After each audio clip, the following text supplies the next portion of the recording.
Hello and welcome to Dario's Comic School, and today we discuss another movie. No, today we discuss a TV show because we're talking about storytelling. I hope I'm in focus. This is the third time I'm starting this. The last time I got a call. We're talking today about Amazon's Fallout and why it worked for me and why it's so much fun, why the storytelling works for me personally, and I will go into depth and explain why it might work, where on the last video I was criticizing why Dune didn't work for me. So I watched on Saturday episode 1 and I watched yesterday episode 2.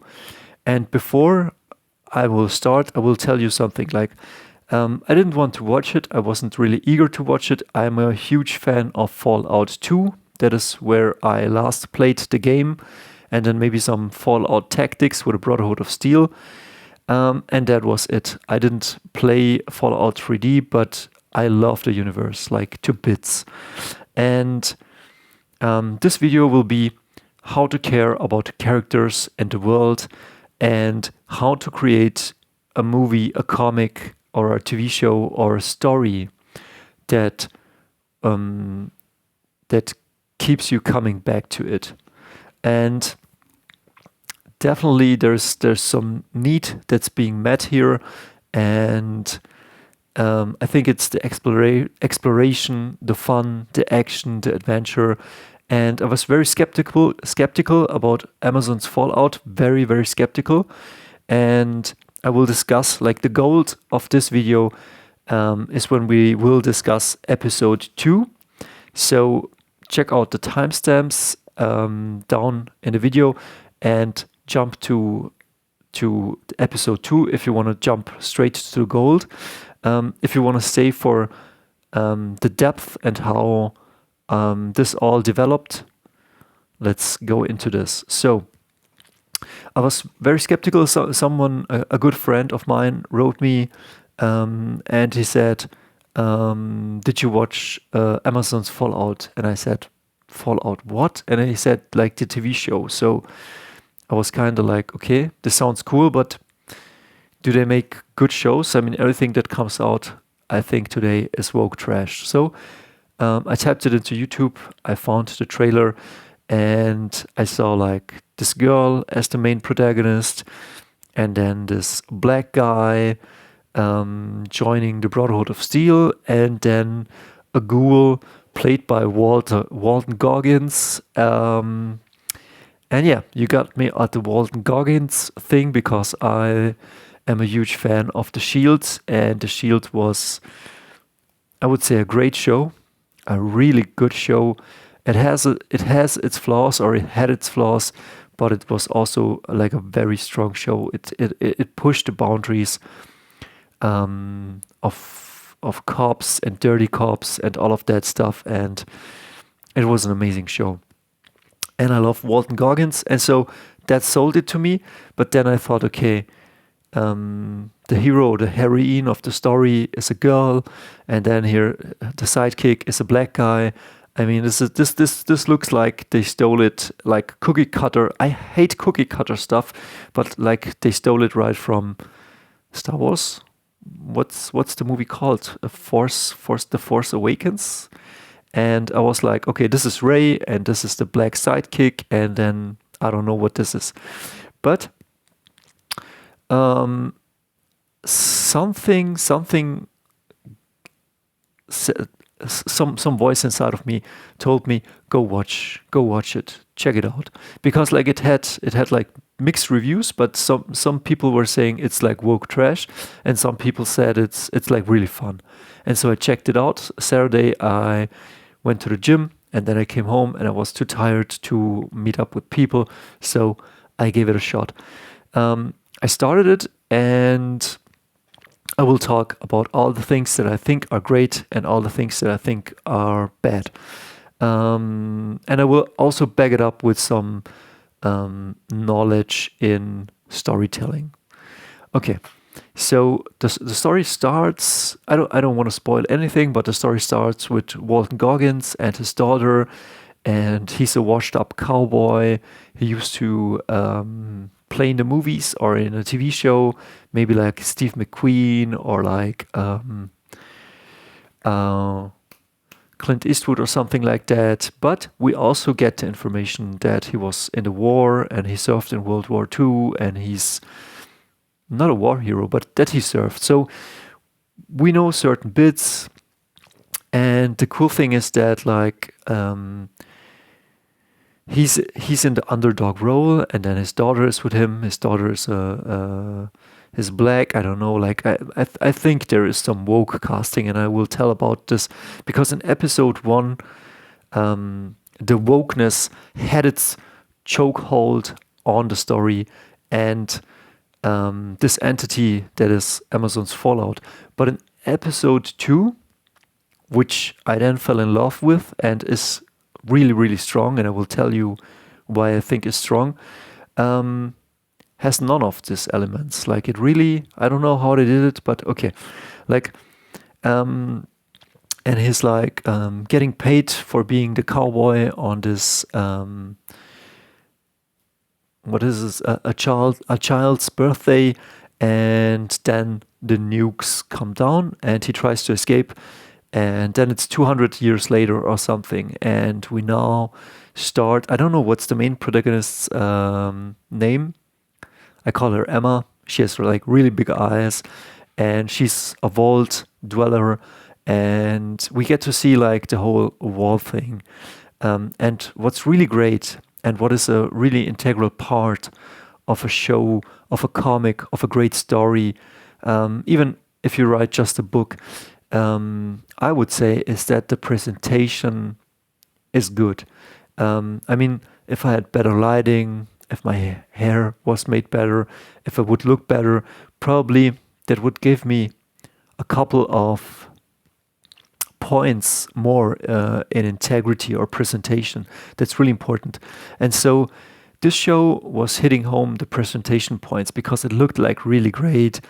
It was tons of fun watching the Vault members, them running around with this thing on their hand, and like it looked really good, and that's really important. Like that's one part of the equation. This part of the equation, I think Dune also did very good, and of course you don't need always to be a big budget movie. I mean, Christopher Nolan, as far as I know, started out doing movies on the weekends. He got a job where he was doing advertising, and on the weekends, with the money they earned, they made this independent film called Following, and I think they worked with what they had, but they tried to present it in the best light they could. And so it's like you're in the vault. It's really cool. It's fun. But, and this is a thing I didn't like she's like the only, I don't know, is she a Mary Sue? She seems to be a Mary Sue, but in the beginning it's kind of funny because I don't know if they stole this sequence from one of my favorite directors, Wes Anderson, and Rushmore. There's a movie called Rushmore where at the beginning of the movie there's this guy played by, I don't know what's his name, Schwartzman or something like this, and he's in the chess club, but he loses, and he's in different clubs in this school, and there's a montage at the beginning of the movie where you see that he's very involved, but he does suck at some of these things, but he's very involved and passionate about all of this. So I thought this was clever. They probably maybe stole this montage from Rushmore and put it here, and it works. Like you're kind of getting to know that girl that lives in the vault, and she's very enthusiastic about everything. She's in the martial arts class, and she's doing shooting, and she's cooking or something like that, and it makes you connect with her because you think, okay, like I don't know, it makes the character kind of likable, or at least I felt this way. Plus, she's kind of beautiful, and that helps too because we will come later to a point. I think when we're looking at stories, looking at pictures, movies, we kind of want to look up to something. I mean, unless the story is like Charlize Theron went into a movie and played, like, the movie is called Monster, and she looks like different, and usually she's very beautiful, but that's okay. She's playing like a character role. But it helps if we're looking to a screen or into a comic or into a book and we see traits or things we truly like or aspire or are even attracted to. And I don't think that's a bad thing, because I think when we indulge in stories, adventures, entertainment, we want to be relaxed, but also uplifted, inspired, taken away from, let's say, this world full of problems. And we want to go there and we want to come back stronger. And so that helps. And so we see the vault, we see her father, her brother, and we get to know the vault life. And then at a certain point, something happens to the vault. I won't spoil more than this. And then it switches to the second story, and that is the story of this black kid. I don't know how else to call it. And I kind of hated that guy, and I still hate him, because I think I cannot relate to him, because he has no redeemable traits, and I cannot look up to him because he's not a cool kid. I mean, you kind of can root for Napoleon Dynamite, but he's kind of funny, or like something here needs to be said about being relatable or to go deep. But we learn the Brotherhood of Steel, and then there is like, I don't know if it's the best presentation they could have done, but it's kind of okay. It shows you like they're like kind of like knights armored up in some futuristic suits, the Brotherhood of Steel suits, and he's a knights errant, or he wants to be, but he can't because they pick somebody else. And right here, writing sucks, because you don't know, why do they pick now? There is, I don't know what to call it, because it's not a girl and it's not a boy, and I think this is something like diversity hire, and I have nothing against it, but it's just like, it makes no sense in the story, and it looks also ugly, because like you're just confused, you don't know what it is, and you can call me a bigot or a hypocrite, but I just tell you what I felt. I was looking at the screen and I was asking myself, it looks like a girl, but it has a beard, but I don't know what it is. I don't care, but I was kind of confused, and it took me out of the story. And it's also confusing, like, why is he, I don't know what it is, the best pick to become the next Knights Errant and not him? Like, the story doesn't explain any of this. We're just shown picture, but it doesn't make sense. It doesn't show that he's weaker or that he's morally flawed or something like that. And I would have loved to see some character moments like that, because it helps the story. It helps the story to categorize what kind of person is this. Is he the black kid who, I don't know, like, does he has any flaws, or what's his flaw, or what's his ghost, or what does he aspire to be? Okay, he aspires to be a knight errant, and one day he aspires to be a knight of the Brotherhood of Steel. But why do they pick her over him? Doesn't make any sense. And then it's just confusing, and I will stop. I don't want to spoil anything. And then in part 3, I think we see the part of the Ghoul with Walton Goggins, and that is cool because Walton Goggins is a badass, and we're shown traits of a badass. He's a gunslinger. He's competent.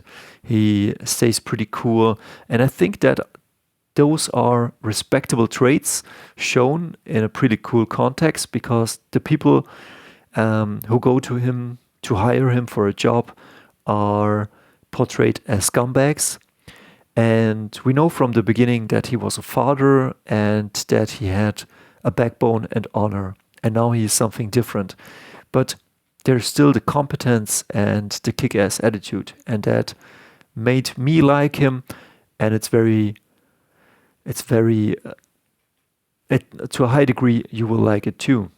And now we'll come to part 2. So I watched it, and it was kind of it was a mixed bag. It was kind of okay.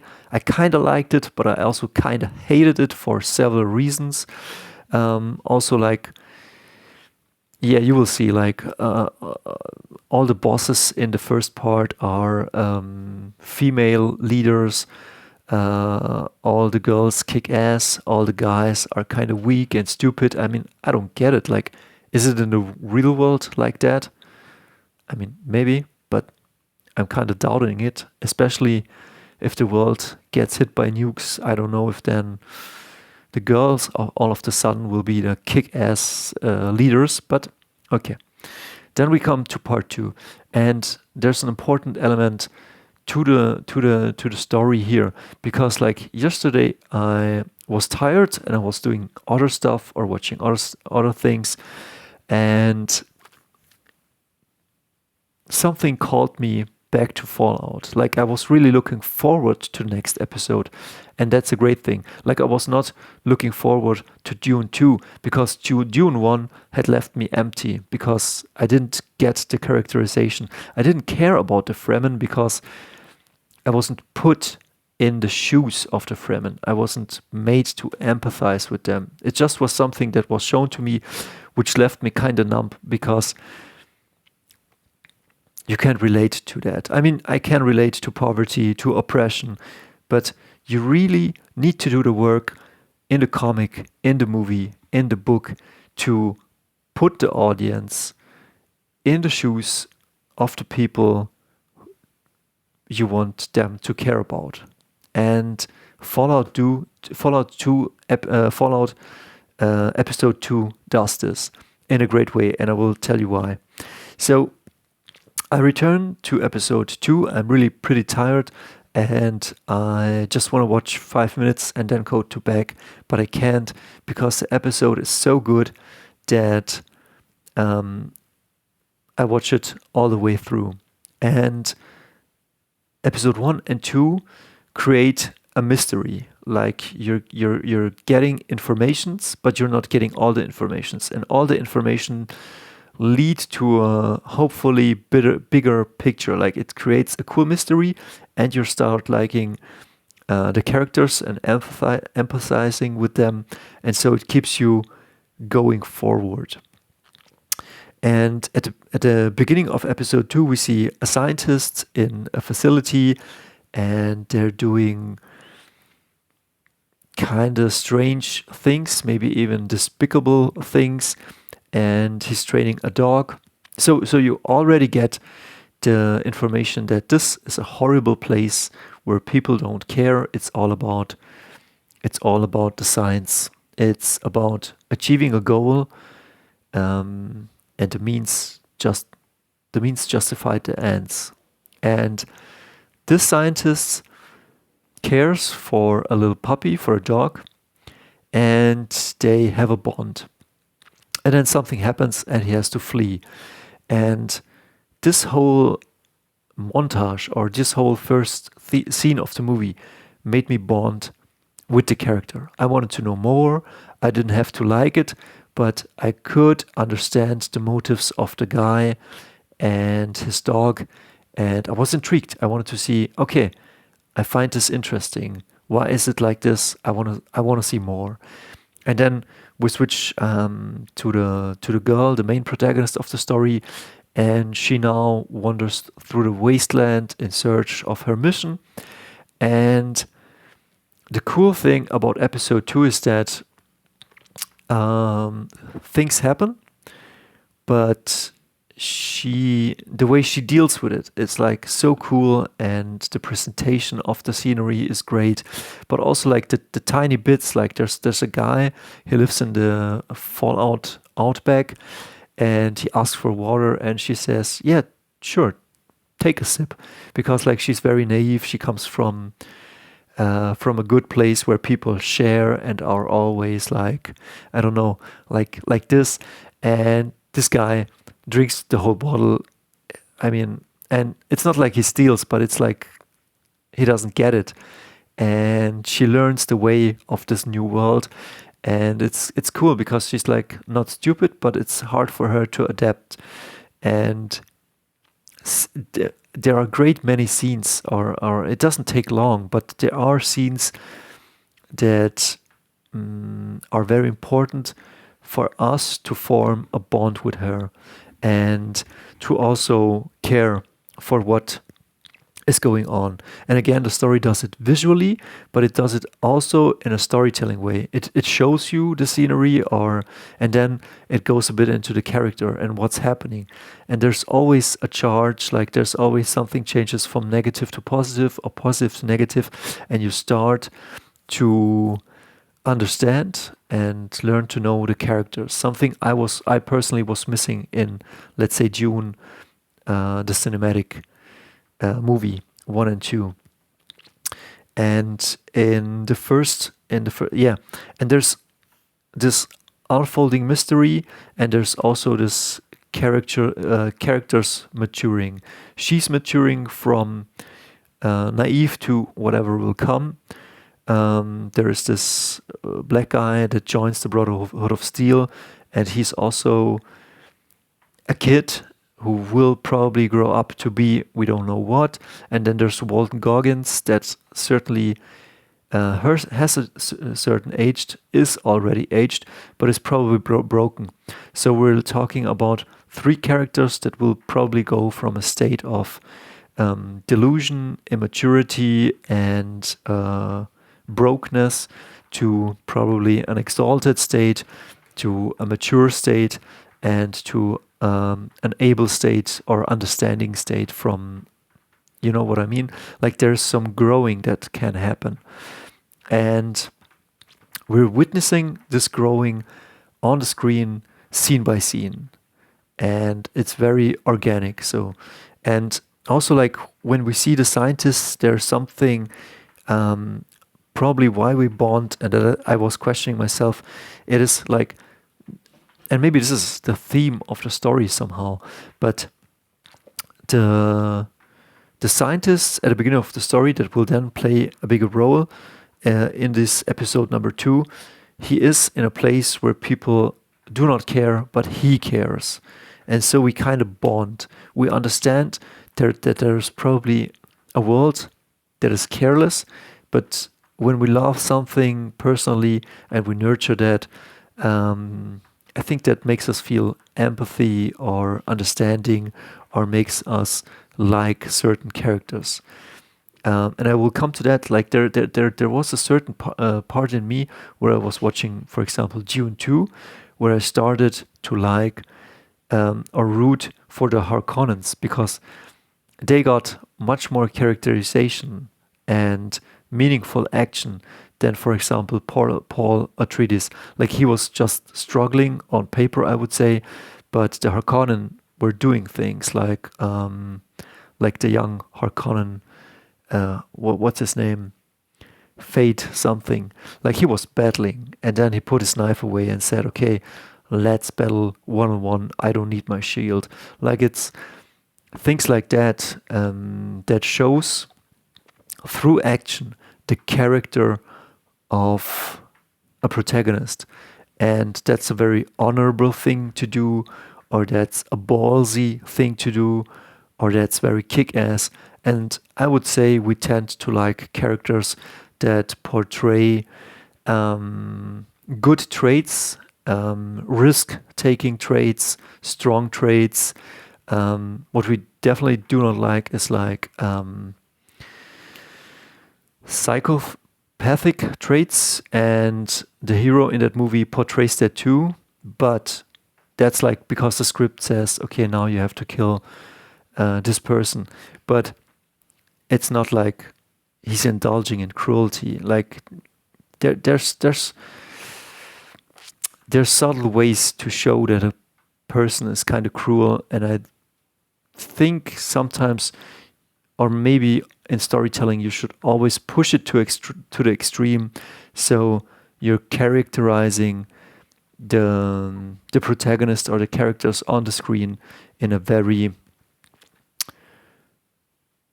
intense way, so that the audience, viewer, or readership can definitely know, okay, this guy's about this guy's about this, and there's some certain tropes that play out that way. So the girl is going on her mission, and she's stumbling upon, let's say, obstacles, and she solves them, and it's cool. There's then an interaction. She meets up with a scientist.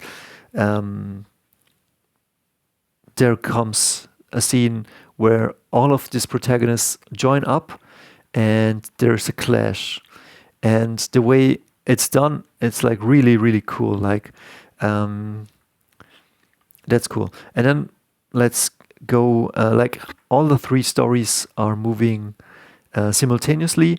And we see also like the Brotherhood story, where the black guy, the Knights Errant, and his Brotherhood knight are going on a mission. And it is shown that the knight doesn't really care about the Knights Errant, and that is a certain characterization. But then it gets also shown that the knight is kind of pussy, a careless pussy. I don't know how else to word it.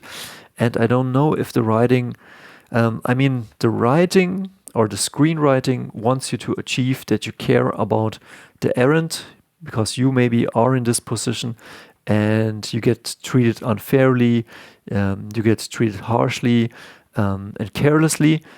But I also think that the script here is a bit dumb, because I don't think that somebody that would be a knight can be such a pansy ass and earn the right to wear that armor. So I think here's a bit of the flawed writing, and something happens to the knight, and he needs to be saved by this errant, but at the same time he's harassing him all the time and calling him stupid while he's dying, and it makes like no sense. That's just the screenwriter writing that, and I think it's flawed writing.